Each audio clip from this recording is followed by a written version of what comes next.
Olá, seja bem-vindo a mais uma aula da Escola Bíblica da Igreja Presbiteriana de Curitiba, no seu formato online, enquanto a gente não pode estar aí juntos presencialmente nas classes de domingo. Espero que você e sua família estejam bem, guardados pelo amor e pela graça do nosso Deus.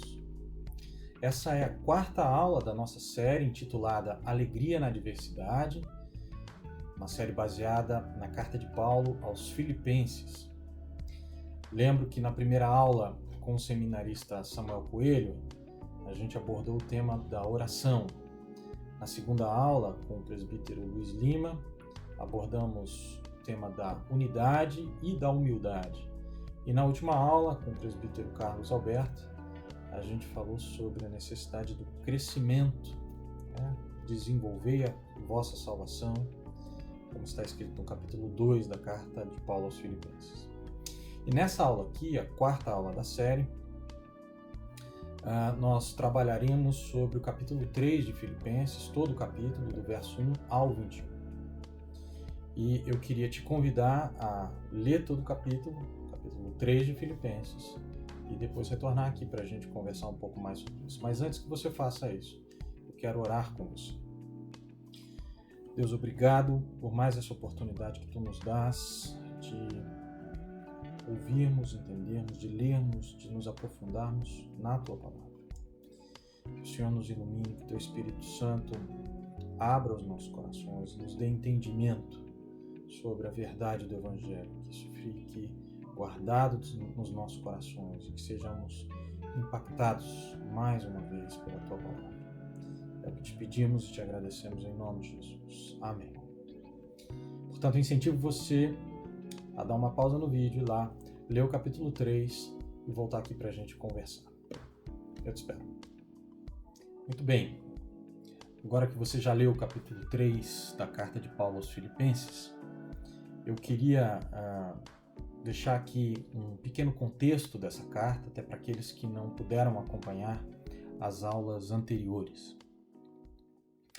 Bom, a igreja de Filipos, onde estão os destinatários desta carta, os filipenses, começou a partir de uma visão que Paulo teve na sua segunda viagem missionária e que fez com que ele fosse até a Macedônia para pregar o Evangelho.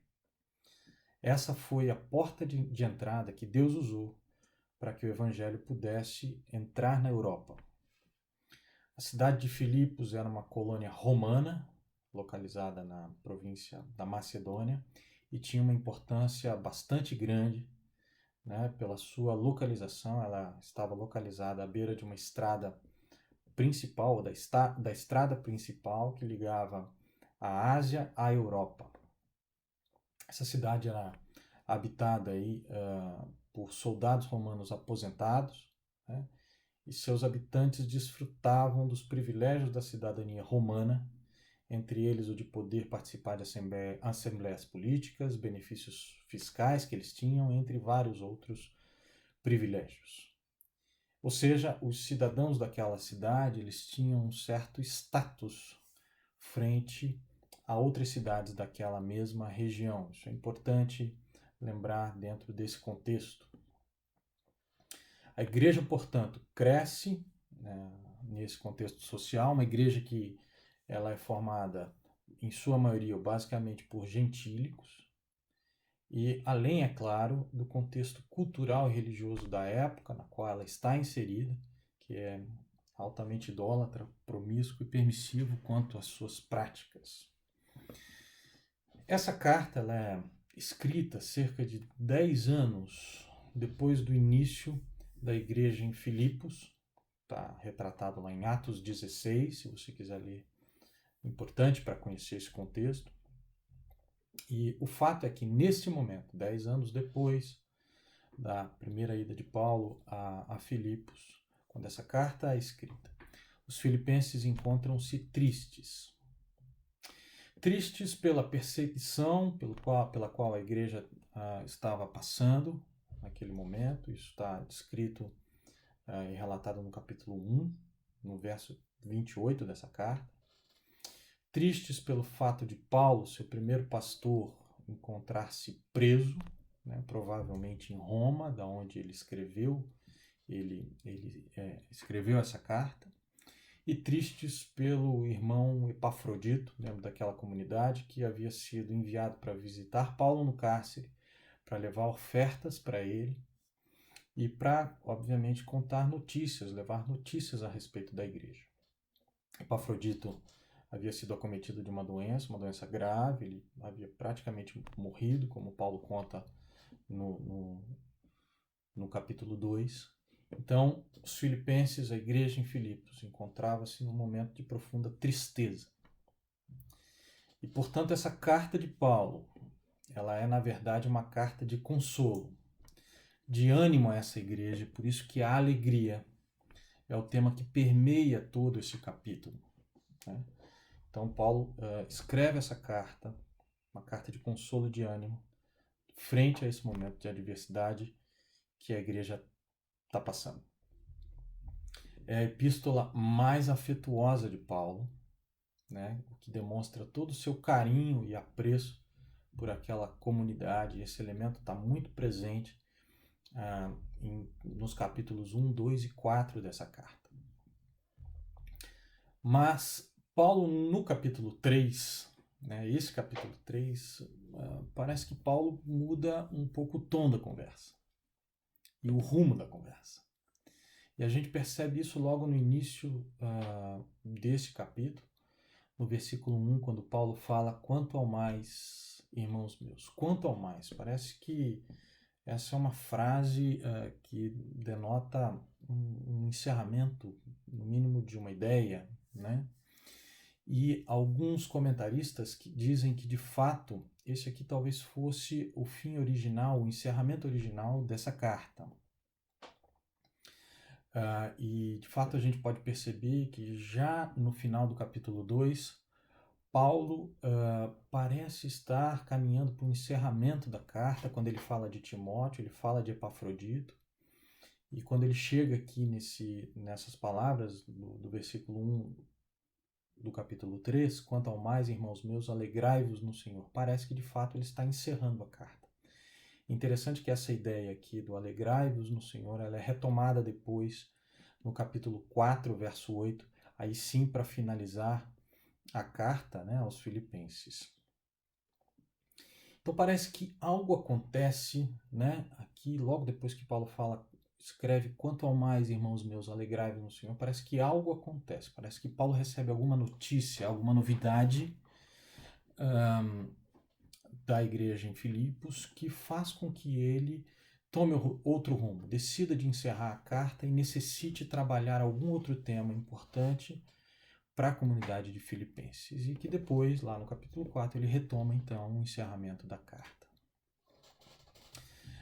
E esse tema que Paulo quer tratar agora, ou esses temas, né, parecem aqui também pelo versículo 1, que Paulo já havia tratado deles com a igreja de Filipos. A gente não sabe exatamente por quais meios, provavelmente por cartas. Paulo parece ter ido mais de uma vez também à igreja de Filipos. A gente não sabe exatamente o contexto, né, ou em que ocasião ele já tenha tratado esses temas com a igreja de Filipos, mas é fato que ele diz aqui, quando ele fala: a mim não me desgosta e é segurança para vós outros que eu escrevo as mesmas coisas, denota que Paulo já tratou de alguns temas, destes temas que ele vai falar aqui no capítulo 3, com a igreja de Filipos, e ele precisa tratar desses temas novamente dentro dessa carta, porque é uma questão de segurança, de dar segurança aos filipenses, né? Portanto, já denota aqui que diz respeito a fundamento que nos dá segurança, pilares que nos dão segurança, e é disso que Paulo vai tratar aqui, né? Mas a pergunta fica: o que teria mudado o tom dessa conversa? Em meio a esse contexto de adversidade, a igreja de Filipos tem sofrido alguns ataques, não só de perseguição, mas também de alguns grupos de pessoas que tentam, a partir das suas próprias verdades, né, baseado em percepções humanas, puramente humanas, distorcer a verdade do Evangelho de Cristo. E é por isso que essa carta muda de tom, né? Você percebe aqui que a carta deixa de ter um tom tão afetuoso, né? Tão descontraído, para um tom mais sério, um tom de exortação e mesmo de emoção. A gente vai ver isso lá no versículo 18, quando Paulo se diz estar chorando, né? E é por isso, né? Porque Paulo, vendo-se preso por causa desse evangelho, pelo qual ele tem dedicado toda a sua vida, a sua vida, pelo qual ele é apaixonado, está vendo outras pessoas que não praticam a verdade do evangelho atacar e enfraquecer os fundamentos da fé do povo de Deus ali em Filipos.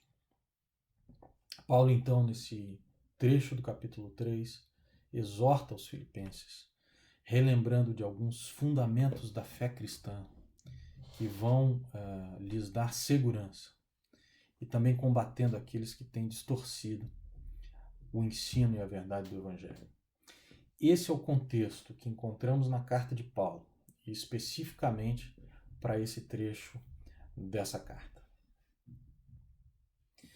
Paulo, então, aborda neste capítulo 3 três pilares da doutrina cristã que fazem parte da verdade do Evangelho,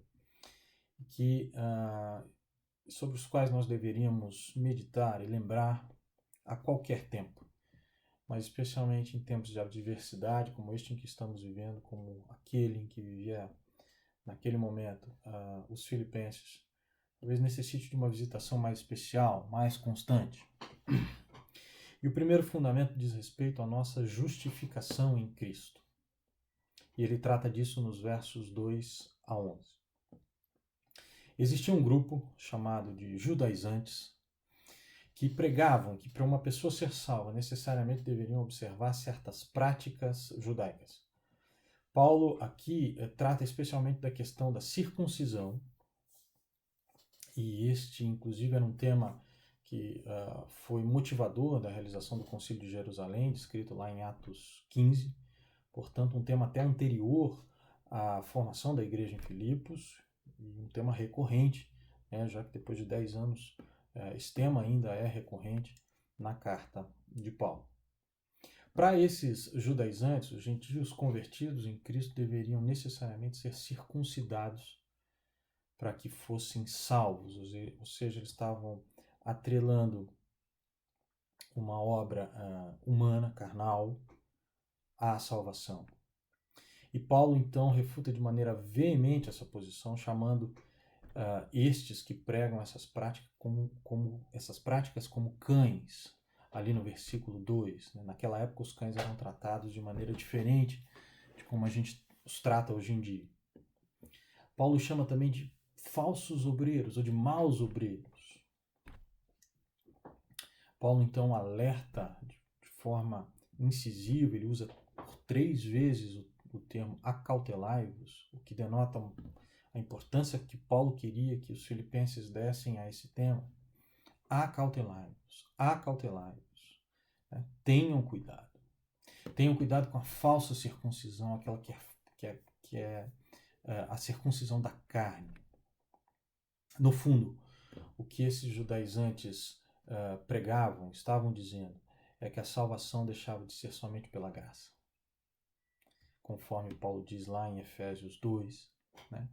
Mas que necessitava algo mais, uma obra do homem, de um corte na carne, para que pudesse ser completa. E Paulo nos mostra aqui que o verdadeiro circuncidado não é aquele circuncidado na carne, mas aquele que é circuncidado no espírito.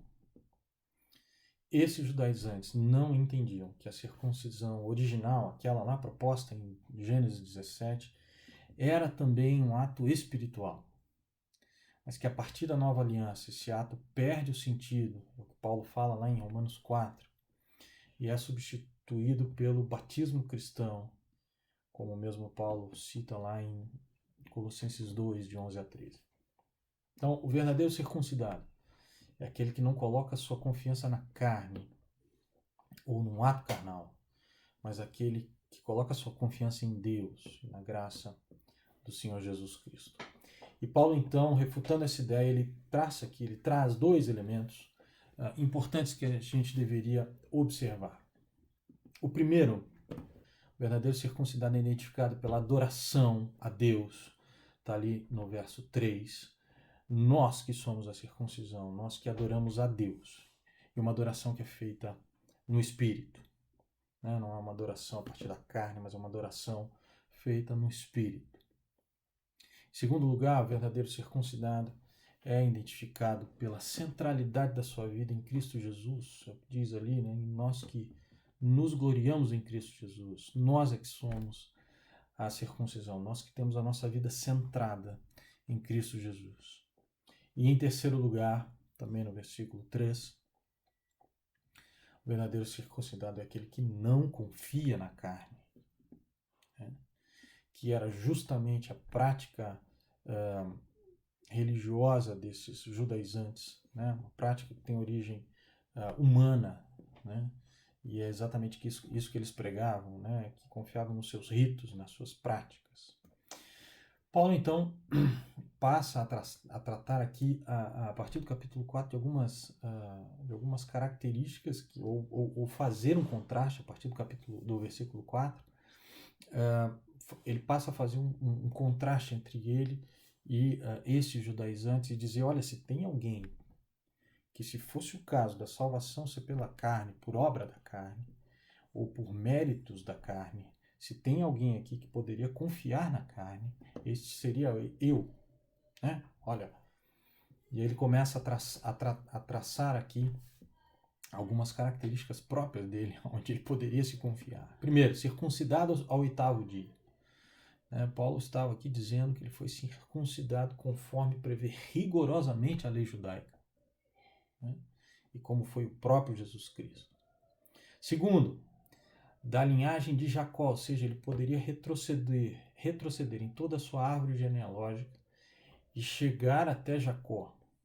Ou seja, ele está dizendo, eu sou naturalmente do povo escolhido por Deus. Em terceiro lugar, ele fala, sou da tribo de Benjamim. A tribo de Benjamim era uma das tribos mais importantes dentro da história do povo, ou seja, Paulo está dizendo, eu sou da elite do povo de Deus. E Paulo também traça alguns méritos, outros méritos que ele teria aí para confiar na carne. Hebreu de hebreus, né? Isso significa que ele era puro sangue judeu. Ele falava a língua hebraica, ele falava aramaico. Paulo diz que ele era fariseu, ele decidiu por ser fariseu. Fariseu quer dizer separado. Né? O farisaísmo era uma seita judaica que pregava separação para se dedicar mais a Deus, a leitura e o cumprimento da sua lei. Até aí tudo bem, mas a gente sabe que no decorrer da história isso acabou derivando, se deturpando, né? Inclusive o ministério de Jesus foi um ministério que atacou veementemente o farisaísmo, a gente sabe disso. Mas Paulo era dessa seita, era fariseu, era separado. E Paulo diz também aqui no versículo 6, quanto ao zelo, perseguidor da igreja, ou seja, Paulo dentro da sua seita farisaica, ele era tão zeloso que decidiu perseguir a igreja, porque entendia que ela estava na contramão dos ideais da sua religião. E, por último ali, quanto à justiça na lei, irrepreensível. Obviamente Paulo está falando aqui, quanto à lei judaica, ele cumpria tão bem com os requisitos da lei judaica que ele era irrepreensível, que diz no versículo 6. Portanto, estas são as marcas, e Paulo quer chamar a atenção para nós sobre isso, as marcas do verdadeiro circuncidado. E um segundo elemento que Paulo traz aqui é em relação à importância do Evangelho de Cristo. E Paulo fala aqui duas coisas importantes a respeito da importância do Evangelho de Cristo. Primeiro, ele fala do valor do Evangelho. A partir do capítulo 7, Paulo começa a colocar de fato a prioridade no valor do Evangelho de Cristo para as nossas vidas. E ele fala ali no capítulo 7, mas o que para mim era lucro, tudo isso que eu relatei até agora era lucro, eu considerei perda por causa de Cristo, por causa do Evangelho de Cristo. Paulo coloca então que todos os méritos poderiam ser colocados como refúgio. Paulo usa essa palavra, uma palavra bastante forte, né, que quer dizer esterco, quer dizer excremento humano. Né? E ele diz que todos esses méritos eu poderia jogar fora, eles são esterco, eles são nada comparado à causa de Cristo. Paulo coloca a pessoa de Cristo como mais importante. E Paulo coloca uma questão aqui muito interessante, que é o conhecimento de Cristo Jesus como sendo mais importante. E esse conhecimento que ele coloca aqui não é um conhecimento somente teórico, mas a palavra que ele usa aqui diz respeito a um conhecimento relacional.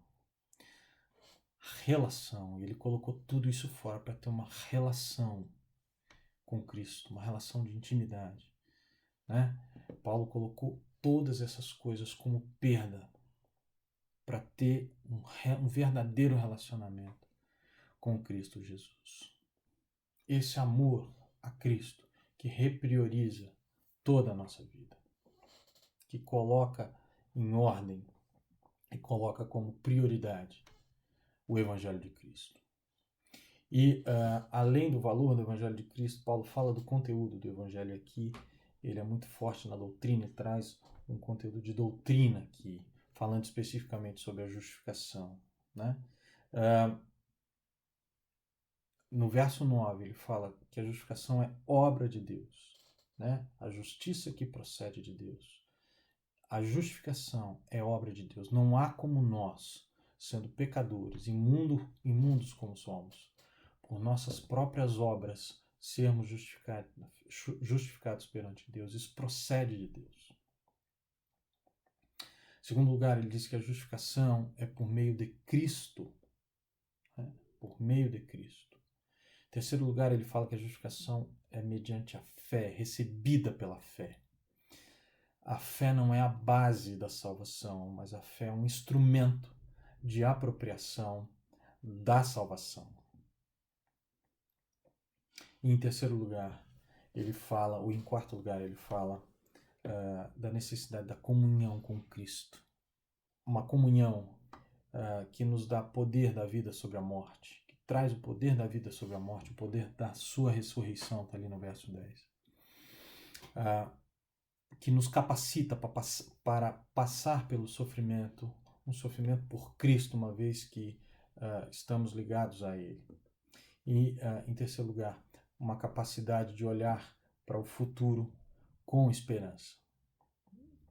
No verso 11 ele fala para de algum modo alcançar a ressurreição dentre os mortos. Portanto, esse primeiro fundamento, esse primeiro pilar que Paulo quer nos dizer a respeito da justificação, uma justificação que é por meio de Cristo Jesus, né? Baseada na fé que apropria essa salvação, uma justificação que é obra de Deus e que não tem nada a ver com as obras da carne. Né? Uma justificação que não é pela carne, mas é pelo Espírito. O segundo fundamento que Paulo nos traz aqui nesse trecho da carta aos Filipenses é sobre a necessidade de progredirmos na caminhada cristã. E ele trata isso dos versos 12 ao verso 16. Paulo já havia falado desse tema no capítulo 2, a necessidade de desenvolvermos a salvação, no verso 12, mas aqui ele aborda esse tema de uma maneira diferente. E ele faz uma analogia com uma corrida, com um corredor. Não uma corrida de um contra o outro, mas uma corrida individual, que cada um deve percorrer a partir do momento que crê em Deus e que aceita Jesus como Senhor e Salvador da sua vida. E Paulo traz aqui algumas características que precisamos desenvolver na nossa vida para ganharmos essa corrida. E a primeira característica que Paulo traz é essa constante insatisfação. Ali no verso 12 ele fala, não que eu já tenha recebido ou já tenha obtido a perfeição. Paulo afirma que nessa caminhada ele ainda não alcançou o objetivo final. Paulo é um constante insatisfeito, não se contenta com aquilo que ele já conquistou, ele quer mais, né? Ele quer mais ser igual a Cristo. Paulo deseja que, através da sua insatisfação, atingir aquela medida de varão perfeito. Constante insatisfação é a primeira característica que Paulo traz para desenvolvermos e ganharmos essa corrida. Segundo lugar, Paulo fala de foco. Uma coisa faço. Verso 13. Irmãos, quanto a mim, não julgo havê-lo alcançado, mas uma coisa faço, esquecendo-me das coisas que para trás ficam e alcançando para as que diante de mim estão. A gente tem excesso de preocupações na vida, né? E essas preocupações se misturam com a prioridade da corrida, dessa corrida que somos vocacionados por Deus.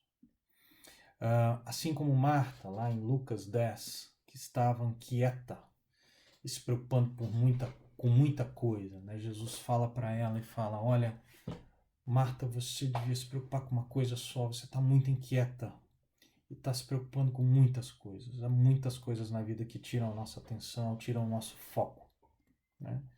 E eu trago aqui um elemento, por exemplo, que é o próprio elemento da tecnologia. Estamos aqui falando online, usando da tecnologia, mas quanto do nosso foco a tecnologia tem roubado, né? Tem nos feito, na verdade, que a gente se torne multitarefa e a gente faz várias coisas ao mesmo tempo. Isso amplifica a falta de foco. Segunda característica, o foco. Terceira característica que Paulo traz aqui é determinação. No versículo 14, Paulo fala: prossigo para o alvo, para o prêmio da soberana vocação de Deus em Cristo Jesus. Somos vocacionados por Deus para correr essa corrida e para a vida eterna. Somos vocacionados por Deus para uma vida eterna junto com Cristo Jesus. Esse é o prêmio da soberana vocação de Deus. E Paulo nos ensina aqui que devemos ter determinação. E ele nos ensina aqui que dentro dessa soberania de Deus, a graça de Deus não anula a responsabilidade humana de correr essa corrida com determinação. E em quarto lugar, Paulo fala de disciplina, ali no verso 16, todavia, andemos de acordo com o que já alcançamos. E essa frase aqui, esse trecho aqui, esse texto, ele diz respeito a aquelas raias que existem numa pista de corrida. Ele está dizendo, olha, se mantenham dentro dessas raias, com disciplina, né?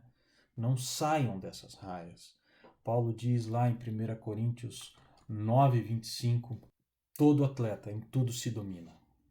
Né? Aqueles atletas, aqueles que correm uma corrida do dia a dia, eles correm para alcançar uma coroa corruptível. Nós, porém, a incorruptível. Essa coroa, que é o prêmio da soberana vocação de Deus, a vida eterna.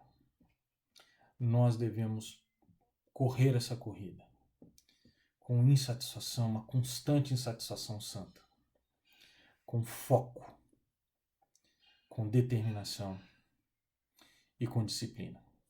Este é o segundo fundamento que Paulo nos traz aqui nessa carta. E um terceiro e último elemento que Paulo trata aqui é sobre a nossa cidadania e glorificação. E ele trata isso ali dos versos 17 ao verso 21.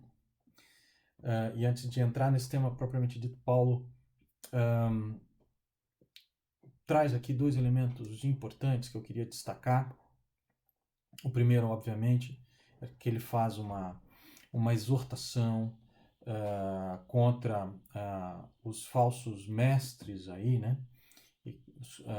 Que ele chama de inimigos da cruz de Cristo. Há uma discussão aí sobre quem seriam esses elementos, e Paulo está falando de um outro grupo, não mais dos judaizantes, de um outro grupo que tem realizado outras práticas, aí, práticas mundanas, até mesmo promíscuas, né, se identificando como absolutamente perfeitos e que por isso poderiam praticar essas coisas não lícitas, ou se Paulo está falando dos próprios judaizantes. No fim das contas, o que a gente chega à conclusão é de que todos esses falsos mestres aí, sejam judaizantes ou sejam outro grupos, o que eles estão fazendo é tentar incutir na cabeça das pessoas falsas verdades, ou as suas próprias verdades, não a verdade do Evangelho, mas as suas próprias verdades. E quando eles fazem isso, eles estão tentando colocar Deus dentro de uma caixa. Afinal das contas, é isso que eles estão tentando fazer, colocar Deus dentro de uma caixa das suas próprias verdades. E fazendo isso, eles estão anulando a obra de Cristo na cruz. Por isso Paulo os chama de inimigos da cruz, porque eles tentam, com as suas verdades, colocar Deus numa caixa e anular a obra de Cristo lá na cruz. Agora eu te pergunto, primeiro, quem são os judaizantes da nossa época? Quem, nesse momento de adversidade que estamos passando, isolados, não podendo abraçar uns aos outros, nos aproximar uns dos outros, nesse momento em que a gente se volta absolutamente para um online, não que isso não existisse antes, mas agora estamos 100% praticamente online. Quem são aqueles que a gente tem ouvido? Quem são os judaizantes da nossa época? E pelas discussões que a gente tem visto nas redes sociais, cada vez mais acirradas, né? Nós temos visto alguns judaizantes por aí, né? Alguns egos inflados que têm tentado promover as suas verdades no meio cristão e no meio evangélico, né? Egos inflados no segmento reformado, egos inflados no segmento pentecostal, egos inflados daqueles que se autoproclamam progressistas, egos inflados de novos termos como os afrocrentes, crentes brancos, enfim. Quem são os judaizantes da nossa época? Quem são aqueles que têm criado de maneira puramente humana suas próprias verdades para tentar colocar Deus numa caixa e anular a obra de Cristo na cruz? Paulo chama esses de inimigos da cruz de Cristo. E uma segunda pergunta que eu queria fazer para você diz respeito ao verso 17 ali, irmãos. Paulo fala, irmãos, sede imitadores meus e observai os que andam segundo o modelo que tendes em nós. E aí quando ele fala em nós, ele está muito provavelmente colocando aqueles que estão escrevendo a carta junto com ele, né? Timóteo, o próprio Epafrodito, talvez. Sede imitadores meus. Eu quero fazer aqui um parênteses para você que está me ouvindo. Você teria coragem de falar isso? Sede imitadores meus. Como cristão, ouvi alguns dizerem que alguns comentaristas dizerem que se a gente não tem, se a gente não consegue dizer, olha, para alguém, olha, sede meu imitador, é porque talvez a gente tenha algum problema nos nossos fundamentos como cristão. Fecha parênteses. Então, Paulo traz esse terceiro fundamento aqui, que é sobre a nossa cidadania. E ele começa dizendo isso justamente sobre esses inimigos da cruz, dizendo que, olha, o Deus deles é o ventre, ou seja, é o próprio corpo. Né? Eles não se preocupam com mais nada a não ser as coisas terrenas. E é esse o gancho que Paulo faz para falar de cidadania, e ele usa, obviamente, o contexto da igreja de Filipos como sendo uma cidade romana, com seus privilégios, né, com seus cidadãos, com seus privilégios romanos, para dizer que, olha, nossa pátria está nos céus, ou seja, o céu é a nossa origem, nós estamos aqui de passagem nesse mundo, né? Os privilégios que essa cidadania traz são infinitamente maiores do que qualquer privilégio que uma cidadania poderia dar, que essa cidadania romana dava, né? Porque ela te dá o passaporte direto para o céu, um privilégio que é eterno, não é terreno, não é corruptível. E é desse céu que esperamos a volta de Cristo Jesus. A volta que nos dará a glorificação. Nosso corpo será glorificado na segunda vinda de Cristo. Né? Os mortos ressuscitarão com o corpo imortal e os que estão aqui serão alçados ao céu, glorificados. Nosso corpo será transformado. Né? Nosso corpo será como o corpo de Cristo. Aquele mesmo corpo que abriu o túmulo. A glorificação se dá pelo poder infinito de Deus. O mesmo poder que ressuscitou Jesus dentre os mortos. Cidadania e glorificação. Terceiro elemento que Paulo nos traz nessa carta aos Filipenses.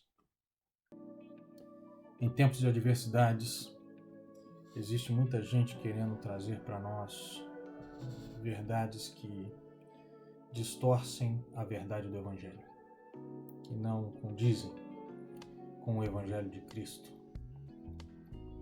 Nós precisamos ficar atentos e para isso é fundamental conhecermos os fundamentos da fé cristã, estarmos arraigados nesses princípios, nesses pilares fundamentais da nossa fé.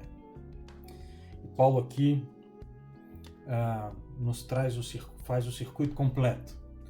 Fala da justificação, fala da santificação e fala da glorificação. Quando ele fala do passado, Paulo considera tudo como perda por amor a Cristo. Quando ele fala do presente, Paulo se compara a um atleta, se esforçando ao máximo para completar a carreira e atingir o alvo. E com respeito ao futuro, Paulo se apresenta como um estrangeiro, cuja pátria está no céu, ele está aqui de passagem, e ele foca a sua vida nessa pátria, no prêmio da soberana vocação de Deus em Cristo Jesus. Que Deus nos abençoe.